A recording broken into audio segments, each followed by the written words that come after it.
এটাও উপভোগ করার জন্য আপনাদের সকলকে আমি আমন্ত্রণ করব। মূল কার্যক্রম আমাদের 21 তারিখ আন্তর্জাতিক যোগ দিবসে। এই কার্যক্রমে ইতিমধ্যে পঞ্জীকরণের যে কাজ হয়েছে, নথিভুক্তকরণ, আমাদের 38,000 নাম নথিভুক্তকরণ হয়েছে। মূল কার্যক্রমে 35,000 থাকলেও আমরা কলকাতা কর্পোরেশন এলাকা এবং সমগ্র এলাকা মিলে যে পরিকল্পনা বা যে স্থান আমরা নির্দিষ্ট করেছি, তাতে কয়েক লক্ষ আমাদের ব্যক্তিবর্গ, সুনাগরিক, সহনাগরিক, তারা এই যোগ দিবসের যোগা কার্যক্রমে অংশগ্রহণ করতে পারবেন, এই বিশ্বাস আশা আমরা রাখি। মূল কার্যক্রম বর্ষা এবং কর্দমাক্ত মাঠ থাকার জন্য আমাদের রেড রোডে করতে হয়েছে, এবং এখানে মূল কার্যক্রমে আপনার অংশগ্রহণের শেষ সময় 6:15। মূল কার্যক্রম তার আধ ঘন্টা পর থেকে শুরু হবে, যেখানে মাননীয় প্রধানমন্ত্রী নিজে অংশগ্রহণ করবেন।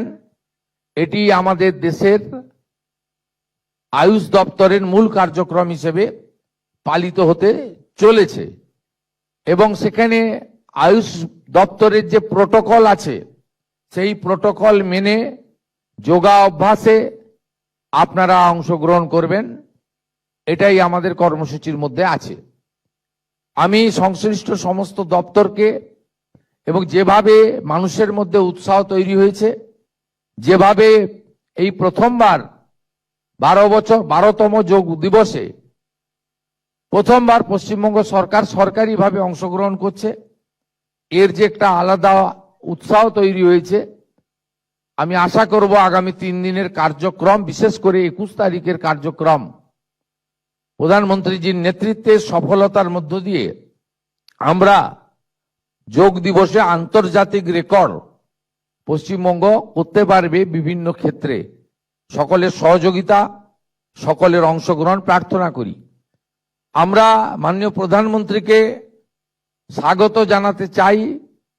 স্বচ্ছতাতে স্বাগত, অর্থাৎ স্বচ্ছ ভারতের অন্তর্গত স্বচ্ছতা, পরিচ্ছন্নতা এবং একটি সুস্থ পরিবেশ, একটি পরিবেশ বান্ধব পরিবেশ, একটি প্রকৃতি বান্ধব পরিবেশ, এটার মধ্য দিয়ে আমরা মাননীয় প্রধানমন্ত্রীকে এই ঐতিহাসিক কলকাতা শহরে আমরা স্বাগত জানাতে চাই।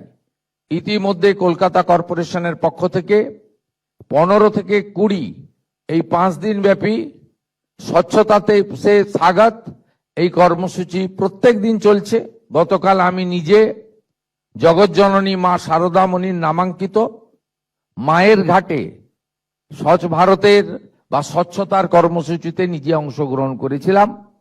আপনাদের সকলকে আমি আমন্ত্রণ করব, নিজ নিজ এলাকা পরিচ্ছন্নতার মধ্য দিয়ে, স্বচ্ছতার মধ্য দিয়ে প্রকৃতি এবং পরিবেশ বান্ধব পরিবেশ তৈরি করে বিশ্বের সর্বশ্রেষ্ঠ নেতা, বিশ্বের সবচেয়ে জনপ্রিয় নেতা, সবচেয়ে বেশি দিন প্রধানমন্ত্রী থাকার ঐতিহাসিক রেকর্ড সৃষ্টিকারী নেতা মাননীয় প্রধানমন্ত্রী নরেন্দ্র মোদীজিকে এই শহরে আমরা স্বাগত জানাই। এটি ছিল আমার মূল উদ্দেশ্য।